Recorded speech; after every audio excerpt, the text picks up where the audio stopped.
Buenos días para todos. Nos disculpan por el retraso, pero tuvimos acá problemas técnicos con el montaje de la presentación.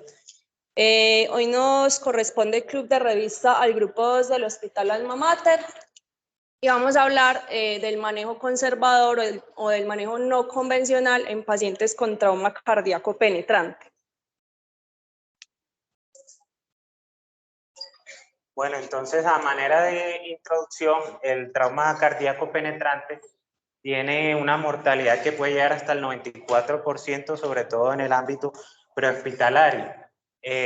Luego de estos pacientes, el 33% puede morir durante el traslado o al ingreso a su llegada al servicio de urgencias. Se reporta hasta 63% de sobrevida en pacientes que logran llegar con signos de vida al hospital y se ha conseguido unas tasas de mortalidad tan bajas como del 10.3% dependiendo la serie estudiada. Este porcentaje se vio en una corte de 204 pacientes en un periodo de 1994 a 1997 de nosotros en el Hospital Universitario San Vicente de Paúl. Contrasta con las diferentes series mundiales que la mortalidad intrahospitalaria va del 17 al 58%. 20% de las muertes secundarias a trauma torácico penetrante son por heridas cardíacas.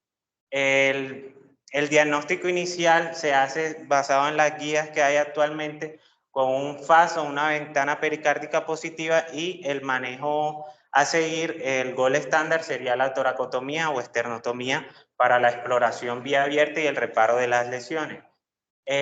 Sin embargo, el 38 al 71% de las toracotomías realizadas por un hemopericardio positivo resultan en heridas cardíacas de la clasificación AST menor o igual a 3, y estas son no sangrantes, queriendo decir que estas son toracotomías que pudieran ser no terapéuticas. La esternotomía es un procedimiento que no es inocuo. Se reporta del 3.6 al 46% de tasas de complicaciones, que estas podrían ser neumonía, telectasias, pericarditis, empiema, lesiones iatrogénicas, vasculares o nerviosas, y también edema pulmonar. La ventana pericárdica de forma terapéutica se describió por primera vez en un estudio de corte prospectivo de Napsari y colaboradores en el 2001, que se realizó en 21 pacientes con trauma cardíaco penetrante que presentaban estabilidad hemodinámica. Estas ilustraciones son para presentar parte de la clasificación de la AST de las heridas cardíacas, que unas pueden ser de bajo grado y alto grado. La grado 1 es lesión solamente en el pericardio, sin lesión cardíaca y sin taponamiento. La grado 2 es penetrante del pericardio, hay lesión del miocardio, pero no hay taponamiento. Y en la grado 3 son una herida penetrante del miocardio que no penetra completamente hasta el endocardio, pero que se presenta con taponamiento. Esto pues para resaltar que teóricamente estas heridas, ya que no penetran toda la pared cardíaca, podrían ser manejadas simplemente con un drenaje por ventana pericárdica. Debido a esto, pues nos surgió la pregunta y por un paciente real que tuvimos en días anteriores sobre estudiar qué posibilidades hay de este manejo menos invasivo. Entonces, la pregunta que nos planteamos inicialmente fue: en pacientes con trauma torácico penetrante con hemopericardio que están estables hemodinámicamente, la morbimortalidad y la estancia hospitalaria aumenta si se realiza manejo conservador. Entonces, la población a estudiar eran pacientes con trauma torácico penetrante con hemopericardio que estuvieran estables hemodinámicamente. La intervención que quisimos evaluar fue la ventana pericárdica más drenaje y lavado, y compararla con el gol estándar, que sería la esternotomía o la toracotomía. Los resultados que queríamos buscar principalmente era la mortalidad y la morbilidad, la estancia en UCI y la estancia hospitalaria.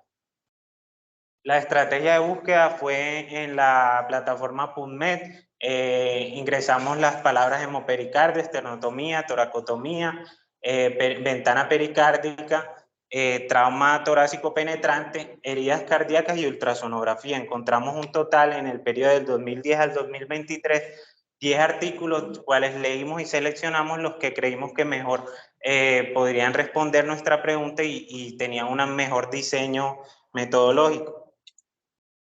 El primer estudio que vamos a mostrar se llama el uso selectivo de la ventana pericárdica y drenaje como tratamiento único de hemopericardio secundario a trauma penetrante torácico.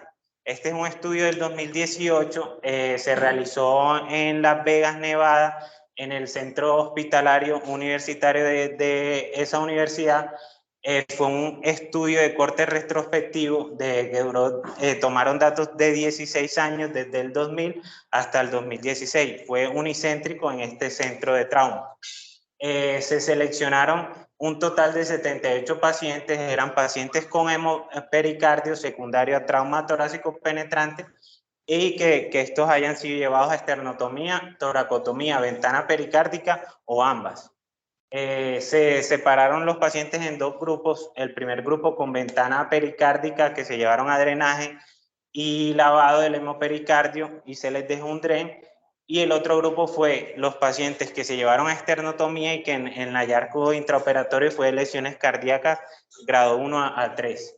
El desenlace primario a evaluar fue la mortalidad y los secundarios más importantes fue la estancia en UCI, estancia hospitalaria total y días de ventilación mecánica. El análisis de los datos se realizó con la prueba exacta de Fisher y se tomó un valor de P menor a 0.05 para estadísticamente significativo. Las variables demográficas de los 78 pacientes iniciales fueron en su mayoría hombres, hasta el 93%, de una media de edad, de una edad joven de 29 años. Los mecanismos de trauma fueron en su mayoría heridas por arma cortopunzante en un 60% y heridas por proyectil de arma de fuego en un 35%. Los signos vitales de este grupo de pacientes a la admisión fue una media de una presión sistólica de 130 y una media de una frecuencia cardíaca de 107. El estado de conciencia al ingreso en su mayoría fue de un Glasgow de 15. La mitad de estos pacientes, un 53%, requirió también una laparotomía exploratoria por lesiones asociadas. La mediana estancia hospitalaria total de estos pacientes fue de 7 días y de UCI 2 días. Los días de ventilación mecánica fue una media de 0 días y la mortalidad fue del 20% de los 78 pacientes con 16 muertes. Los criterios de inclusión fueron pacientes con hemopericardio manejados únicamente con la ventana pericárdica y el drenaje, que fue un total de 5 pacientes seleccionados, y pacientes con hemopericardio llevados a toracotomía, que se encontró lesión de 1 a 3 en la escala AST, para un total de otros 7 pacientes. Ellos excluyeron a los pacientes que se llevaron a ventana pericárdica y esto fue negativa, o que una vez llevados a esternotomía se encontraban lesiones igual o mayor a 4 o otras lesiones mayores, que ellos mencionaban lesiones de grandes vasos o lesiones de coronarias. También excluyeron de los 78 iniciales, excluyeron a pacientes que se llevaron a toracotomía anterolateral izquierda, toracotomía bilateral, y a los que se les realizó RCP previo a cualquier procedimiento. Ellos no mencionan cuántos eran ni la razón como tal de por qué los excluyeron, pero inferimos que estos procedimientos se llevaron a cabo en pacientes que llegaron en el momento inestables hemodinámicamente. Esta es la gráfica de cómo dividieron ellos los grupos, con unos 78 pacientes que llegaron con trauma penetrante en tórax, 37 se llevó a ventana pericárdica. De estos 37, 16 se excluyeron porque esta fue negativa. Otros 16 continuaron sangrando en el intraoperatorio y se pasaron a esternotomía, y solo 5 se controló el sangrado únicamente con drenaje, lavado, y se les dejó un DREN y se trasladó a UCI. Entonces ahí seleccionaron el primer grupo de los 5 pacientes, y de esos 78, de los 41 que se llevaron a esternotomía y se sumaron los que siguieron sangrando en la ventana pericárdica, para un total de 57 pacientes con esternotomía. De estos ellos seleccionaron únicamente 7 pacientes que eran los que tenían lesiones de 1 a 3 en la escala AST.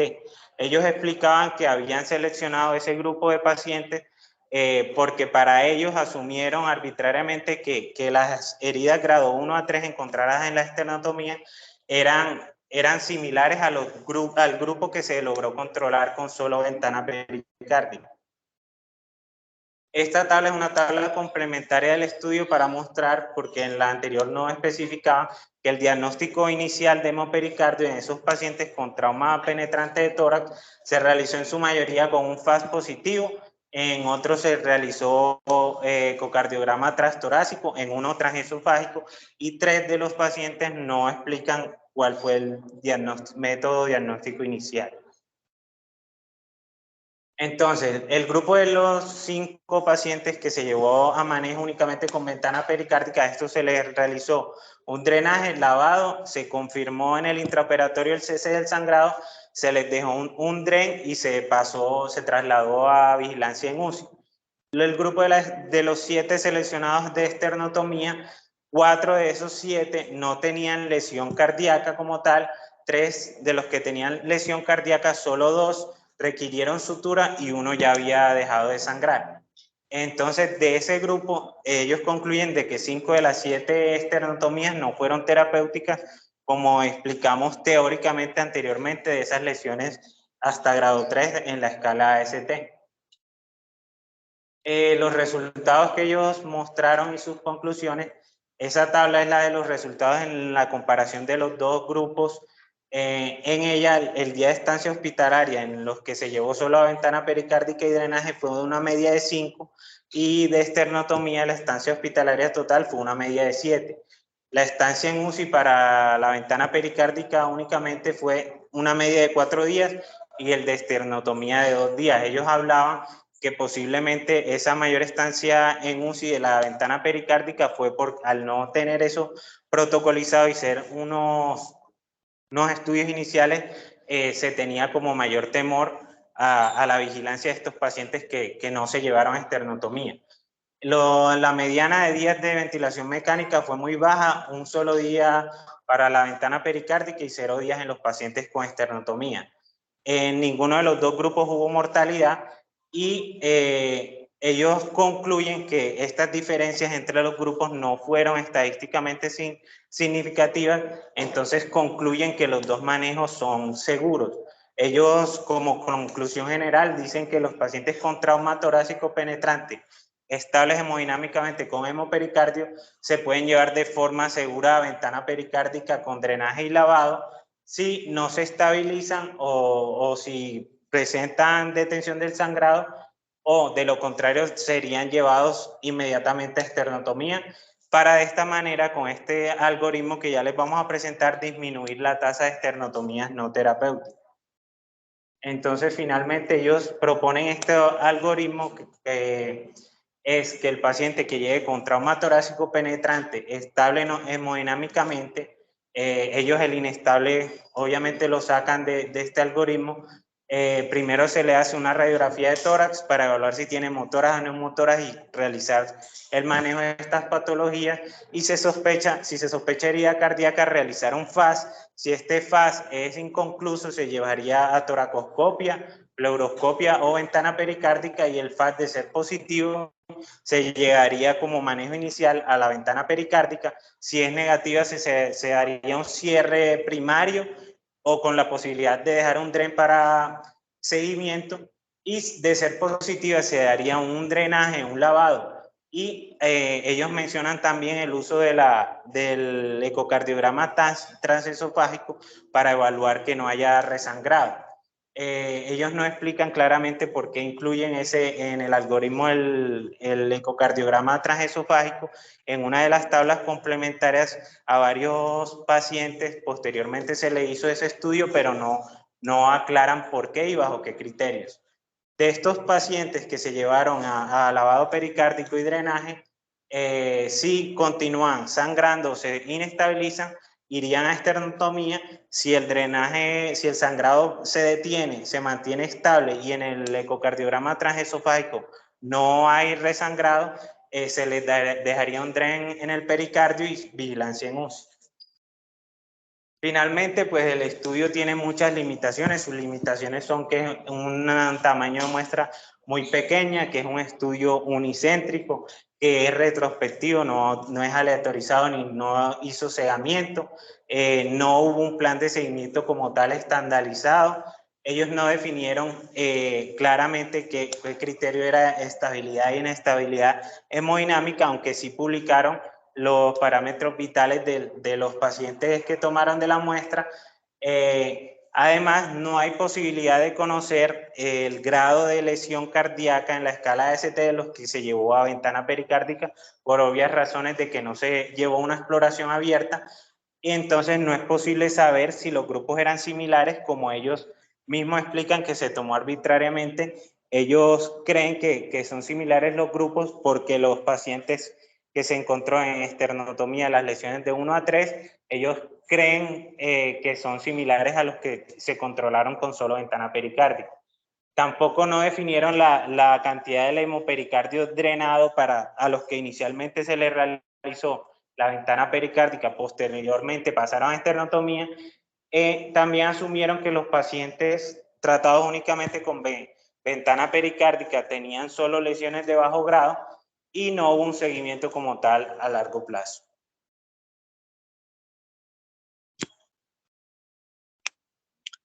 El siguiente estudio que les vamos a presentar es un estudio que se hizo en Sudáfrica, en Ciudad del Cabo, que se publicó en el 2014, sobre el manejo no operatorio de los pacientes que tenían lesiones penetrantes en tórax. Es un estudio retrospectivo observacional.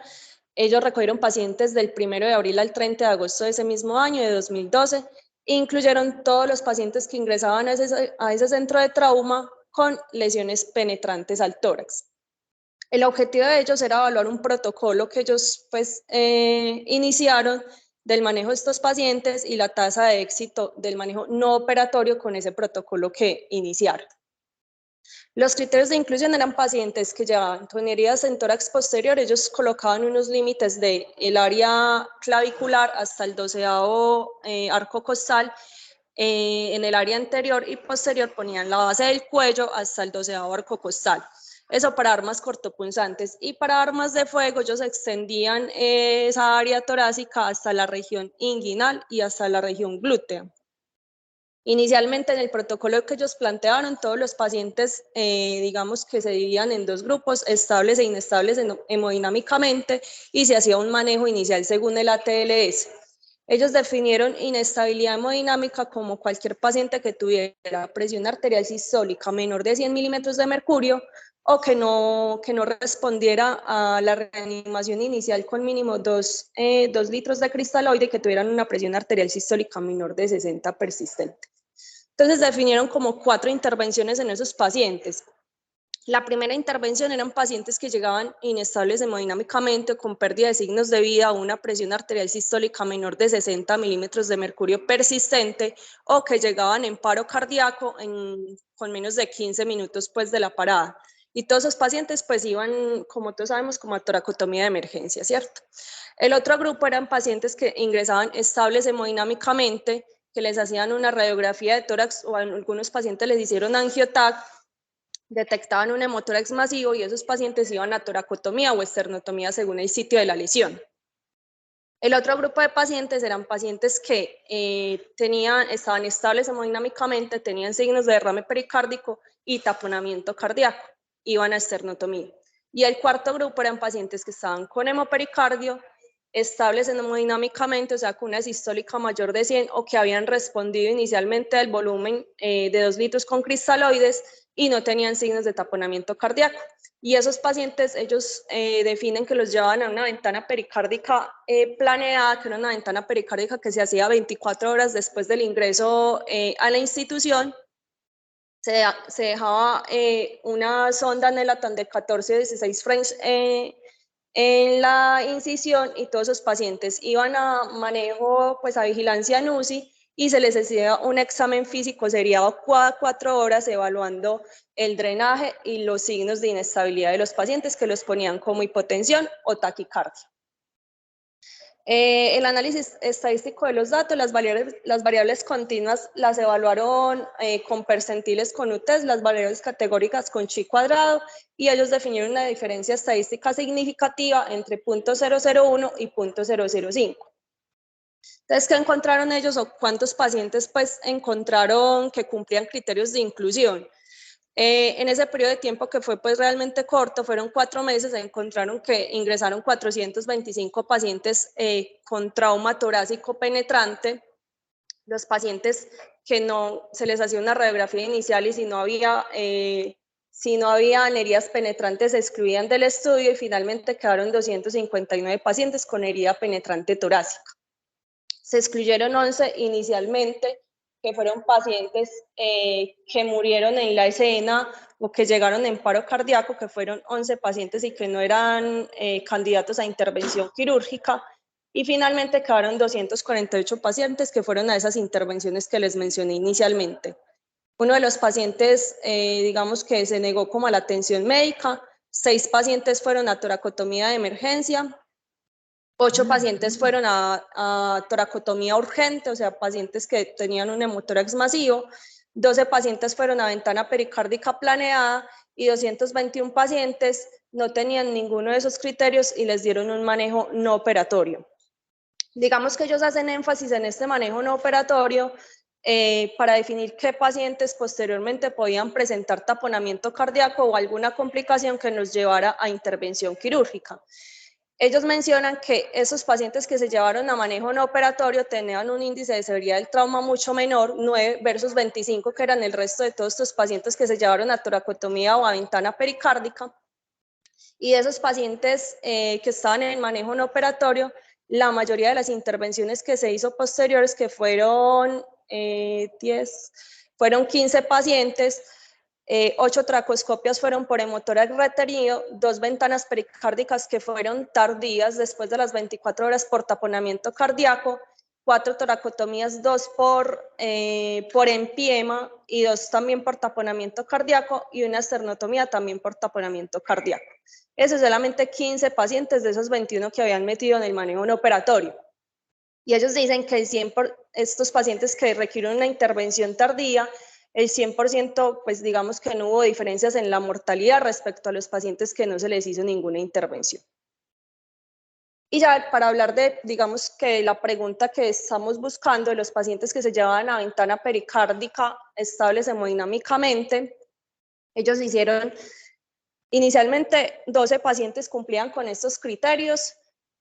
Como les dije, se hacía 24 horas posterior al ingreso. Durante esa observación de 24 horas, que eran pacientes que estaban en UCI, 6 pacientes presentaron hipotensión o taquicardia, entonces hicieron la ventana pericárdica antes de las 24 horas. Solamente esas ventanas pericárdicas que realizaron, una la tuvieron que convertir a esternotomía porque persistió, digamos, el sangrado activo durante la ventana, y el paciente tenía una lesión del ventrículo derecho. Y al resto de las ventanas pericárdicas solamente se les hizo drenaje, recibieron 12 horas de observación en la UCI y el 100% de los pacientes, digamos que tuvieron una supervivencia, solamente 12 pacientes. Y respecto a los resultados que ellos evalúan, es que esos pacientes que fueron a ventana pericárdica, el paciente que fue a esternotomía, como les dije, tenía una lesión grado 3 en la escala de trauma cardíaco y tuvieron que hacer reparo de esa herida. Los otros 11 pacientes que fueron a ventana pericárdica, las que se programaron, digamos, urgentes en las primeras 12 horas, y las otras 6 que programaron después de las 24 horas, no tenían heridas penetrantes. Buenos días, ¿cómo están? Ellos dicen entonces que tienen un fallo al manejo médico, que son todos los pacientes que no les hicieron Claro que una sí. intervención inicial del Dame un segundo, me 6.5% pongo sus de guantes. mortalidad adicional, que tiene una... Listo.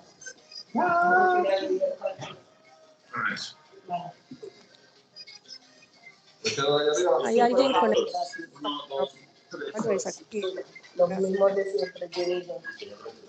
ellos dicen que tienen una mortalidad baja del 2% hospitalaria, que obviamente tuvieron muchos pacientes que llegaron gravemente enfermos y que no entraron en el estudio, solamente 5 pacientes murieron de los 248 y que muchos de esos pacientes que ingresaban a ese centro hospitalario, que digamos que era un centro de trauma de referencia, venían ya con intervenciones quirúrgicas o manejados de manera extrainstitucional y que llegaban con, digamos, estables con la intervención que se había realizado inicialmente y que tenían una alta tasa de heridas por arma cortopunzante y que ellos atribuyen que los pacientes que tienen mayor mortalidad son los que reciben heridas por arma de fuego. El 83% de estos pacientes entonces no requirieron manejo quirúrgico. Esto incluye, digamos que acá no excluyen los pacientes que requirieron sonda tórax, que fueron el 70%. Concluyen que el taponamiento cardíaco tardío, que fueron esos 15 pacientes que les mostré del manejo no operatorio, es raro, pero que si no se detecta, pues puede ser potencialmente letal, y que la ventana pericárdica es una manera segura en pacientes que están estables hemodinámicamente, que se pueden vigilar en UCI y que tienen claramente pues hemopericardio. Este estudio, digamos que tiene varias limitantes. Una, pues, el diseño del estudio es un estudio observacional que es pues, una recolección de pacientes de muy corto tiempo. Ellos no describen adecuadamente el grupo poblacional, o sea, todos los pacientes que llegan con un trauma torácico penetrante los incluyeron. No hay, digamos, estadística de las lesiones asociadas, de los signos vitales al ingreso. Lo que ya dije, todos los pacientes que llegaban con cualquier trauma de tórax ingresaban al estudio. Lo único que ellos sí hicieron muy bien fue describir qué pacientes iban a qué tipo de intervenciones, o sea, cuáles iban a toracotomía de resucitación, cuáles iban a toracotomía urgente, cuáles iban a ventana pericárdica y cuáles iban a manejo no operatorio, y describían el desenlace de cada uno de esos pacientes. Hicieron un protocolo, digamos, estandarizado de esas intervenciones y el seguimiento de esos pacientes fue de 2 semanas. Y hicieron una descripción adecuada de cuál era, digamos, la técnica y la estrategia que utilizaban en esos pacientes que tenían hemopericardio estables hemodinámicamente. Entonces, digamos que este fue uno de los primeros estudios que se hizo en esa ciudad y dio pie, digamos, a este otro estudio que les traigo, que es un estudio que digamos que no es tan reciente, pero digamos que es el estudio que mejor diseño epidemiológico tiene. Es un estudio que se publicó en el 2014, también realizado en el mismo centro de trauma en Sudáfrica, y habla de si los pacientes requieren esternotomía o drenaje de hemopericardio después de un trauma penetrante en pacientes estables hemodinámicamente.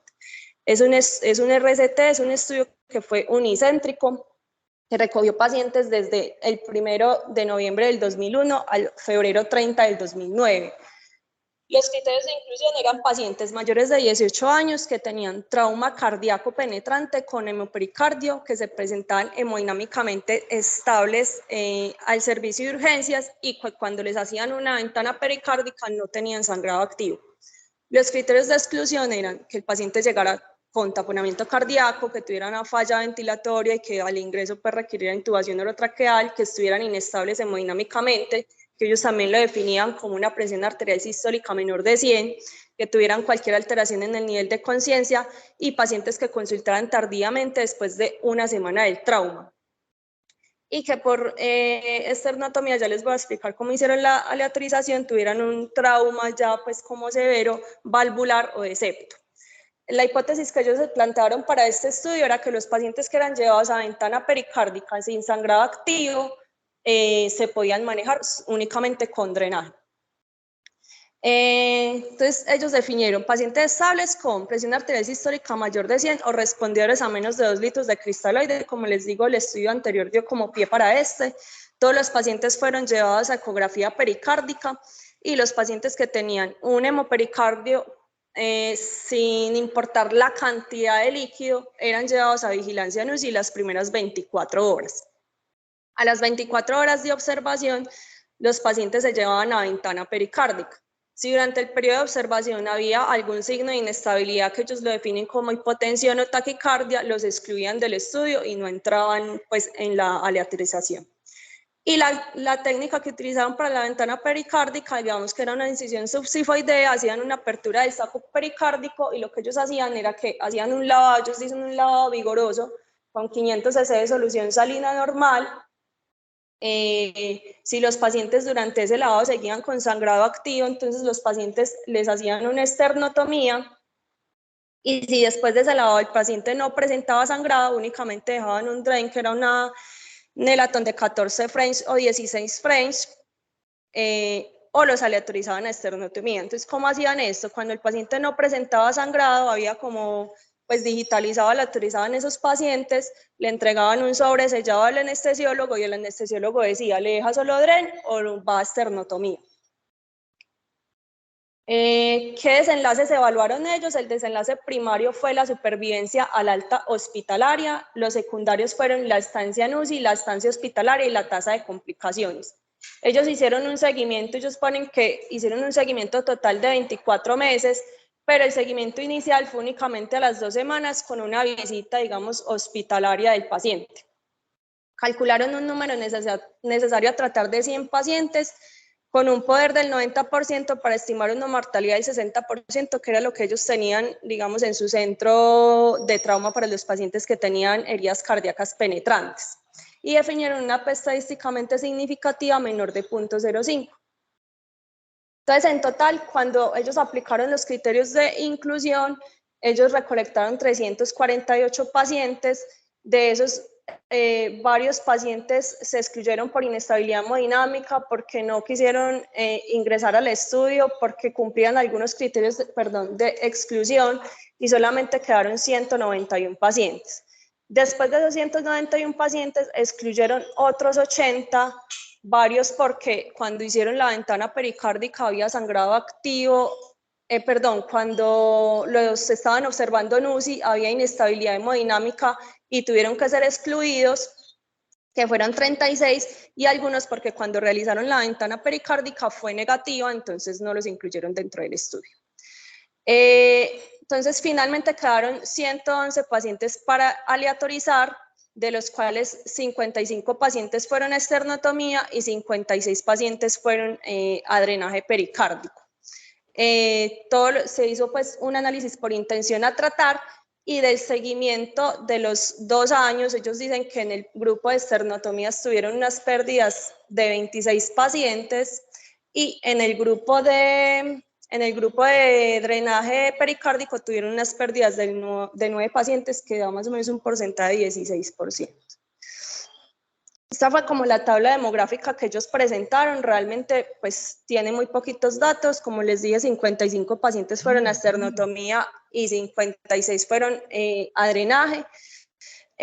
Para resaltar, eran pacientes jóvenes, la mayoría hombres, y que tenían un derrame pericárdico pequeño, 8.3 milímetros en la ecografía.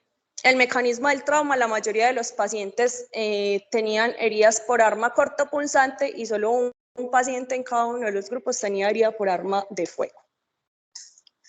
Entonces, cuando ellos evaluaron los pacientes que fueron a esternotomía, ellos dicen que 24% de los pacientes no tenían herida cardíaca, o sea, tenían una lesión grado 1, 69% de los pacientes, o sea, 38, tenían una herida tangencial que no iba hasta el endocardio y que no requirió reparo. Ningún paciente tenía heridas grado 3, y 4 pacientes en total tenían una herida cardíaca, sea en el ventrículo, en la aurícula. Ellos pusieron ahí pues que tenían, cada paciente tenía una herida en ventrículo derecho, en ventrículo izquierdo, en aurícula derecha y aurícula izquierda, pero que todos esos pacientes, cuando fueron a hacer la esternotomía, realmente tenían una herida sellada sin sangrado activo.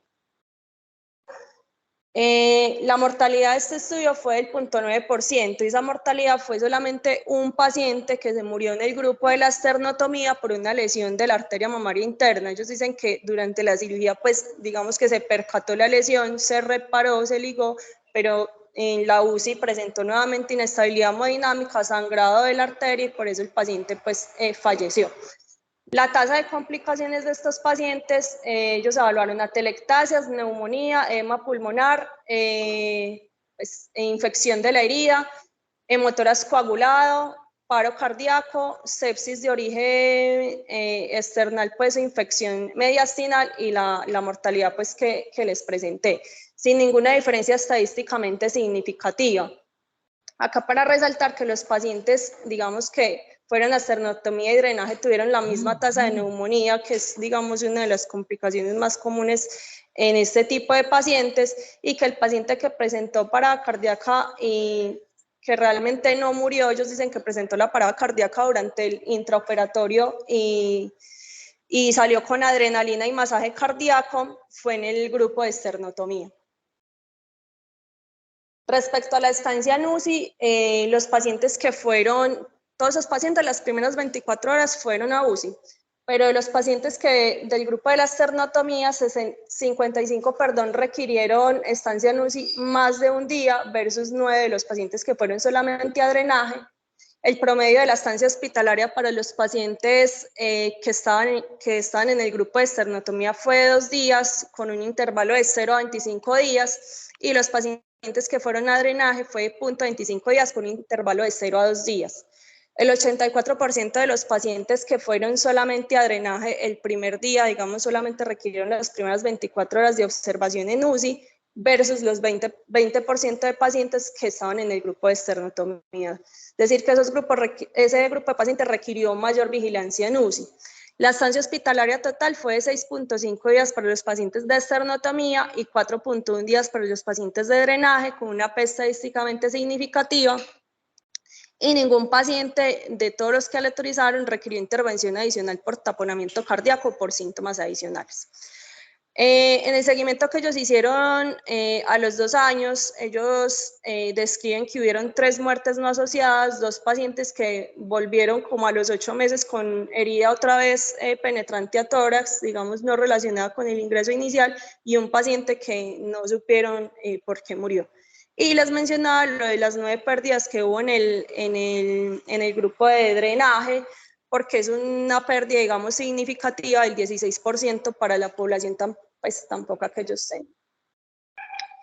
Ellos concluyen entonces que la ecografía pericárdica o subsifoidea es una buena herramienta para diagnosticar hemopericardio, que la ventana pericárdica permite identificar heridas que requieran reparación por pérdida de ese coágulo inestable cuando hacen ese lavado, digamos, vigoroso, y que permite aleatorizar esos pacientes que no tienen heridas de todo el espesor del órgano y que podrían ser manejados de manera no convencional.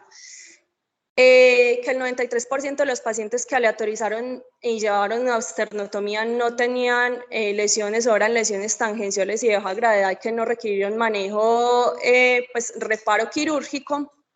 No hubo diferencia estadística en la tasa de complicaciones, pero que los pacientes que se llevaron a esternotomía tuvieron complicaciones más graves en la clasificación de Clavien-Dindo, que fue la mortalidad y la sepsis secundaria a la ISO de la esternotomía. Que todos los pacientes, si bien se les puede dar este manejo, requieren una vigilancia estrecha las primeras 24 horas en UCI, que tienen disminución de la estancia hospitalaria en UCI, por tanto la demanda en camas y los costos.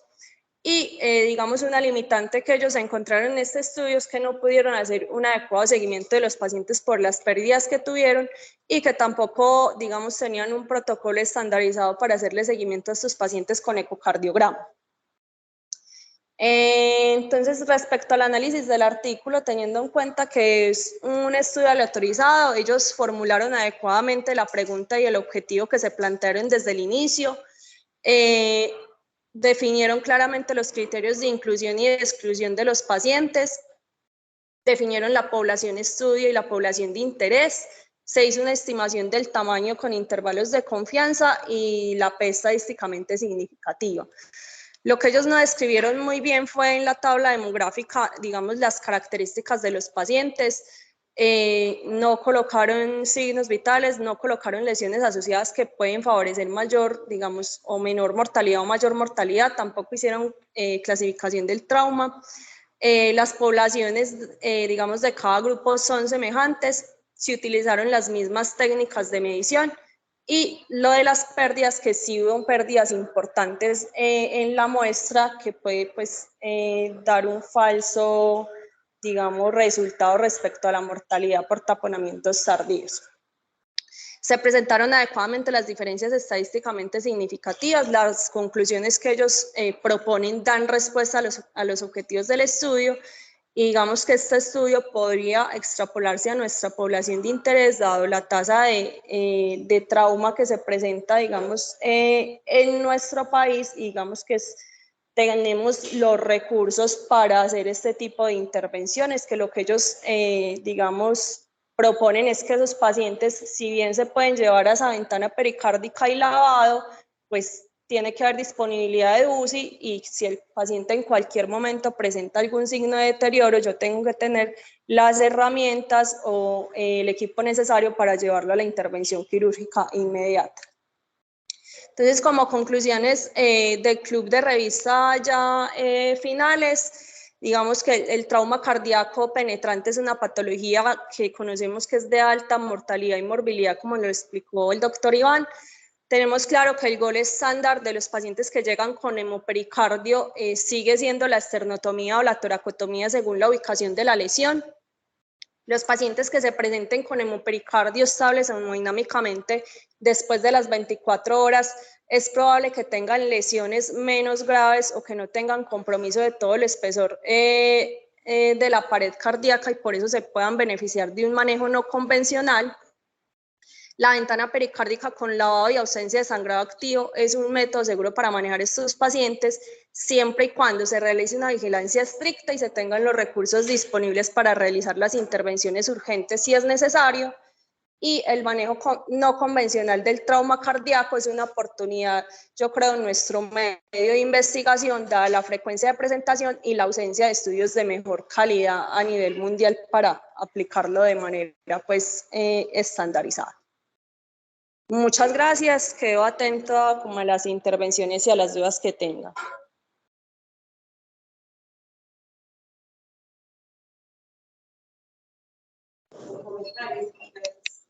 ¿En el auditorio virtual hay alguna intervención?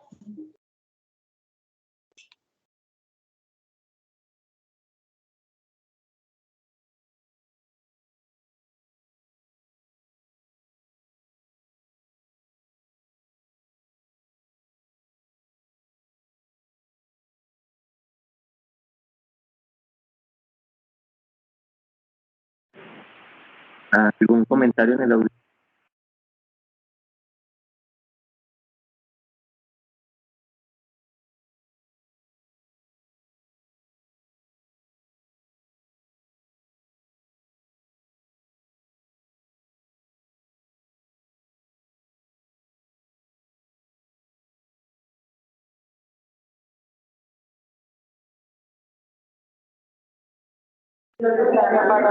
Alguien pregunta en el chat qué estadística en nuestro medio, pero estadística de el manejo no operatorio, el manejo operatorio, ¿cuál sería?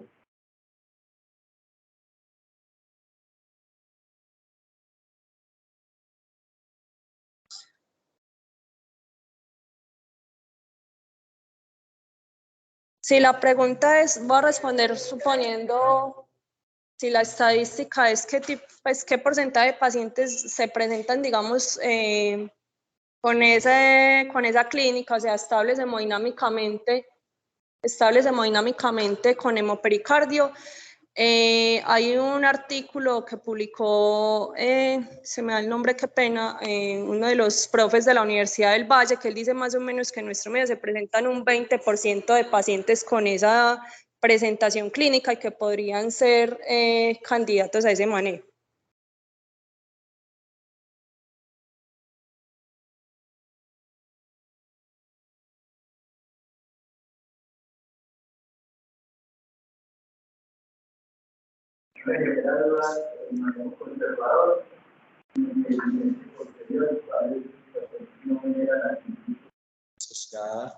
Por no tener reparo. Entonces, en los protocolos uno nunca ve seguimientos a largo plazo que nos digan si esas heridas cardíacas desarrollaron pseudoaneurismas o algún otro tipo de complicación asociada al no reparo. Entonces, esa parte queda inconclusa para tomar decisiones o a cuánto tiempo se va a hacer el seguimiento del paciente, qué protocolo de ecocardiograma se hace al paciente después de salida de la ventana pericárdica y el drenaje.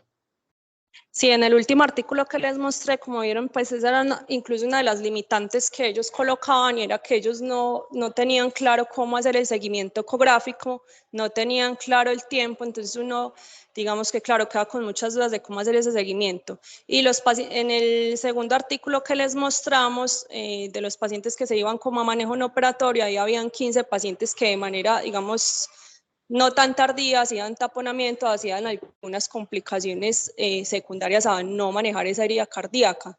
Entonces, es un porcentaje bajo, pero sí necesitamos, pues, digamos, más evidencia para estandarizar eso. Uno queda un poco intranquilo respecto al seguimiento. Aló, buenos días.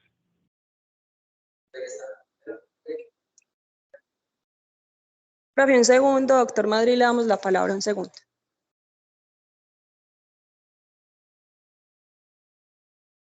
Ya puede hacer la intervención. ¿Habla el doctor Madrid?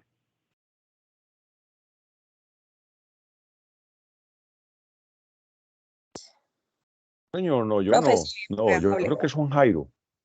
No, es Juan Jairo. Creo que es Juan Jairo. ¿Eres Sí, tú, sí, sí, Juan, soy el yo. que va a hacer Listo. la Sí, pregunta? sí, buenos días. Sí. No, no, Sí.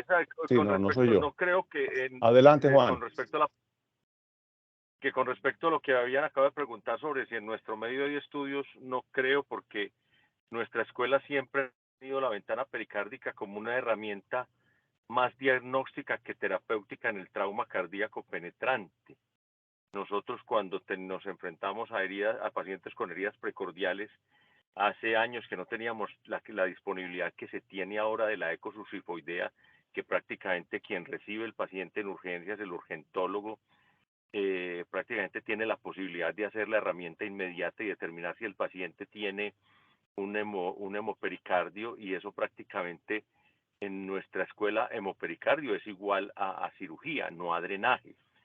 Lo que sí nos ha pasado, y algunos compañeros, y lo hemos vivido y lo hemos tenido, yo creo que casi todos, es que a veces pacientes con hemopericardio los llevamos a toracotomía o a esternotomía y no encontramos una lesión miocárdica. Puede haber sido una lesión del pericardio, pero muchas veces no hemos encontrado lesión miocárdica, y esos pacientes pues igual se drena el hemopericardio, y la mayoría, pues yo diría que prácticamente todos han evolucionado bien.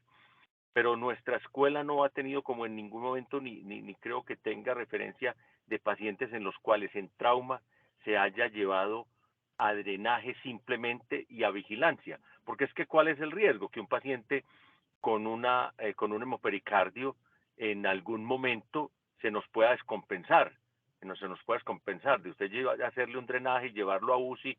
Si no hay un control del sangrado de la cavidad, pues obviamente el paciente tiene riesgos de que haga una descompensación hemodinámica, y ahí los resultados serían más graves. Entonces no hay pues como en nuestro medio, porque nuestra escuela no ha tenido la ventana pericárdica como una herramienta terapéutica en trauma.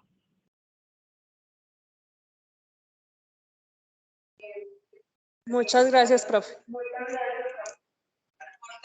Que hizo el doctor Morales en San Vicente.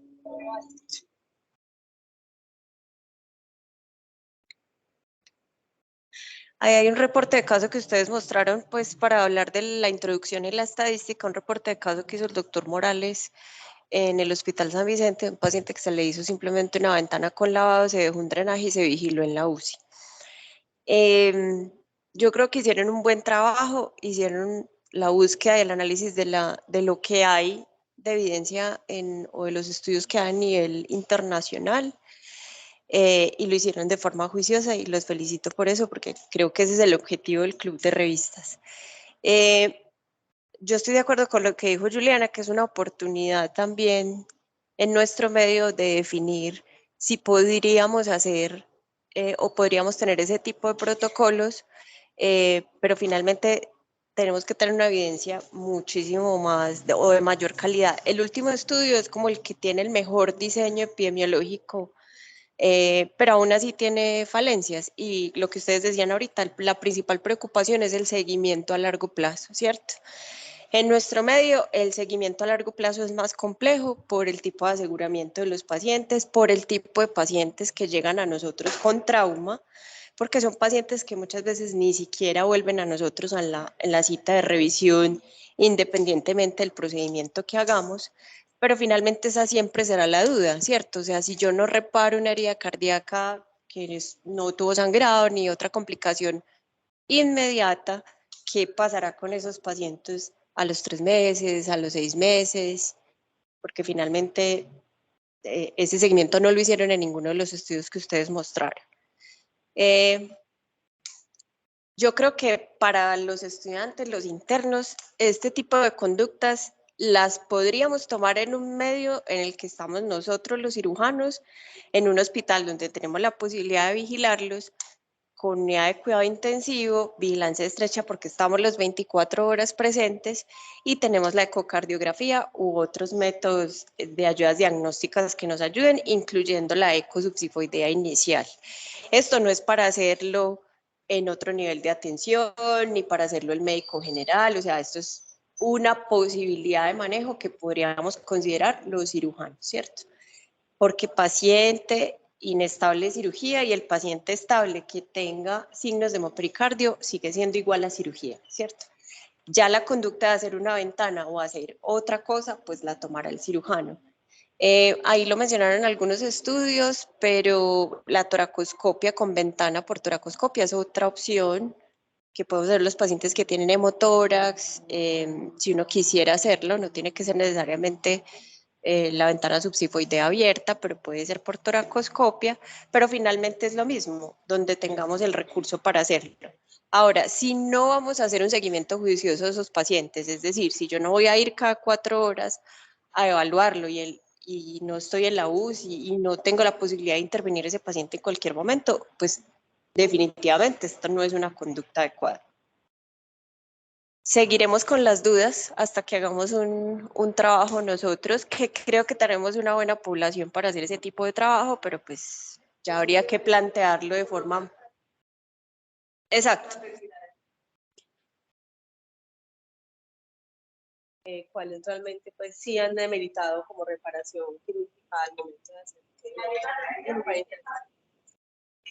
Viene con esternotomía y no tenía sino una lesión del pericardio, va a tener riesgo de otras complicaciones que pueden ser incluso mortales, ¿cierto? Solo por el abordaje quirúrgico. Entonces uno tendría que comparar y hacer el análisis de realmente si se justificó semejante intervención cuando era un paciente que no tenía sino un sangrado del pericardio, por ejemplo. Pero finalmente son demasiados factores alrededor de ese paciente que tendríamos que considerarlo, pero vale la pena plantear si se podría hacer un estudio en nuestro medio, porque creo que tenemos una población, pues antes más, teníamos más antes, ya no tanta, pero igual la tenemos y hacer el seguimiento a largo plazo. Es difícil, pero se tendría que hacer para uno finalmente decir si esta es una buena opción o no.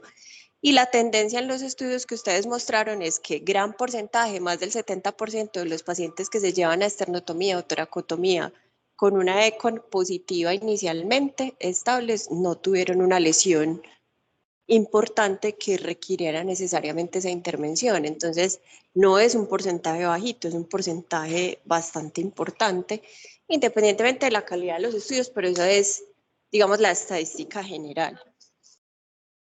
Bueno, no, yo los felicito, no sé si quieran hacer otro comentario. Bueno, no, quería mencionar que en uno de los consensos de trauma, pues se mencionaba como tratando de estandarizar eso por volúmenes de la eco subsifoidea, ¿cierto? Como para facilitar las conductas. Entonces, si era mínimo, menor de 100 cc, paciente estable, más de 24 horas, recomendaban esa vigilancia con eco subsifoidea cada 4, cada 6 horas, con la vigilancia en UCI. Y si aumentaba el volumen a moderado severo, pues ya o había inestabilidad, se optaba por la ventana pericárdica o por la esternotomía. Ahí lo complejo realmente sigue siendo operador dependiente. Entonces, puede haber diferencias en la interpretación y en la medición de ese volumen dependiendo de quién haga la ecografía. Entonces ahí se iba la duda porque entonces la recomendación era que el mismo ecocardiografista hiciera ese seguimiento.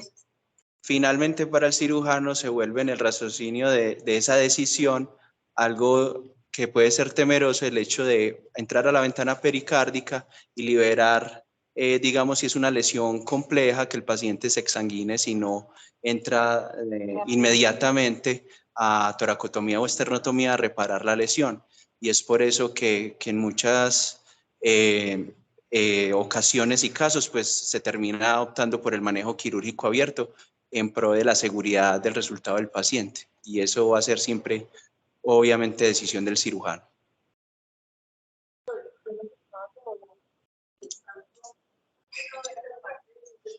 No realmente hacer ese lavado. O sea, porque uno hace la ventana, listo, salió positiva y uno hace un lavado. Pero si lo que estás proponiendo también es un manejo con seguimiento con ecocardio, si realmente amerita o no hacer drenaje de ese pequeño pericardio que tiene el paciente.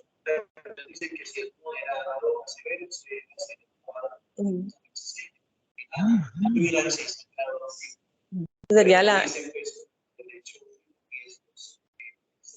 Todavía claramente es el riesgo de que esos pacientes hagan pericarditis constrictivas y algunos hacen recomendación de hacer ciclos con antiinflamatorios no esteroideos. Entonces hay muchos interrogantes para definir un manejo o un protocolo estándar con esos pacientes. Pues la ventana sigue siendo un procedimiento quirúrgico. Pues si estuviéramos hablando de un drenaje, inclusive pues percutáneo, que pudiéramos pues como instaurar lo mismo, hacer algún tipo de lavado, pues estaríamos hablando de otra cosa, pero inclusive ya estaríamos empezando a discutir el recurso para poder hacer algo así de forma urgente. Entonces estaríamos cambiando, casi que cambiando el concepto completo pues del manejo pues de trauma cardíaco, pero sí pienso que inicialmente, dada la población que tenemos, pues no específicamente en este hospital, pero sí en el San Vicente, al menos el perfilamiento de esos pacientes, que sí los hay y hay muchos, especialmente la cantidad de procedimientos no terapéuticos de esternotomía y de toracotomía, pues con acceso pues a la parte pues de la cavidad pericárdica, ¿cuántos hay? Porque ahí sí hay una discusión importante, porque también, así como pues hemos salvado muchos, también hemos tenido muchos con esternitis severas que han requerido inclusive reconstrucciones de la pared torácica, y eso sí es cierto que representa un gran problema después cuando hay un compromiso sobreinfeccioso por sobreinfección muy severo. Pero muchas gracias por el... Muchas gracias a todos. Damos por finalizado el club de revista.